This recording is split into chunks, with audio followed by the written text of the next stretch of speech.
नमस्कार, स्वागत है आपका। मेरा नाम है विपिन विभाग। Karnataka high court chief justice B Varale ने गुरुवार 25 जनवरी को सुप्रीम कोर्ट के जज के तौर पर शपथ ली। भारत के चीफ जस्टिस डी.वाई. चंद्रचूड़ ने जस्टिस बराले को नई दिल्ली में सुप्रीम कोर्ट परिसर में एक समारोह में शपथ दिलवाई। जस्टिस बराले की नियुक्ति के साथ ही सुप्रीम कोर्ट में चीफ जस्टिस ऑफ इंडिया के साथ 34 जज हो गए हैं।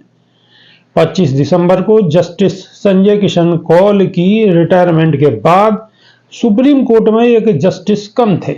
दरअसल कानून एवं न्याय मंत्रालय ने बुधवार 24 जनवरी को जस्टिस बराले की सुप्रीम कोर्ट के जज के तौर पर नियुक्ति का ऐलान किया। सुप्रीम कोर्ट कॉलेजियम ने 19 जनवरी को जस्टिस बराले को प्रमोट करने की सिफारिश की। कॉलेजियम ने कहा कि 2008 में बॉम्बे हाई कोर्ट के जज के तौर पर नियुक्त होने वाले जस्टिस बराले को काफी अनुभव हो गया है। वह कर्नाटक हाई कोर्ट के चीफ जस्टिस भी रह चुके हैं। उनके एक्सपीरियंस के आधार पर उन्हें सुप्रीम कोर्ट का जज बनाया गया है। जस्टिस बी बराले के सुप्रीम कोर्ट का जज बनने के साथ ही पहली बार ऐसा हो रहा है कि अनुसूचित जाति से आने वाले 3 जज शीर्ष अदालत में हैं। Justice B R. गवई और जस्टिस सी.टी. रवि कुमार भी अनुसूचित जाति से आते हैं। ऐसे में आपको बताते हैं कि जस्टिस बी बराले कौन है। जस्टिस बी बराले का जन्म 23 जून 1962 को कर्नाटक के निपाणी में हुआ।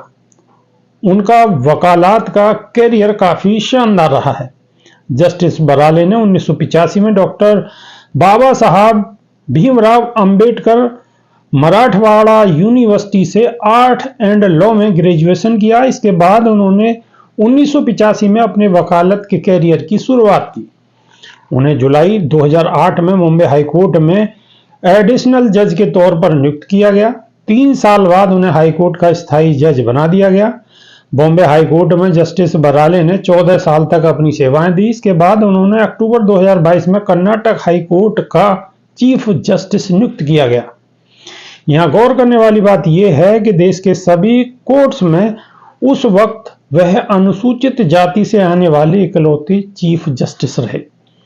जस्टिस बराले अपने वकालत के सफर का श्रेय डॉक्टर बी.आर. अंबेडकर के साथ अपने परिवार के जुड़ाव को देते हैं।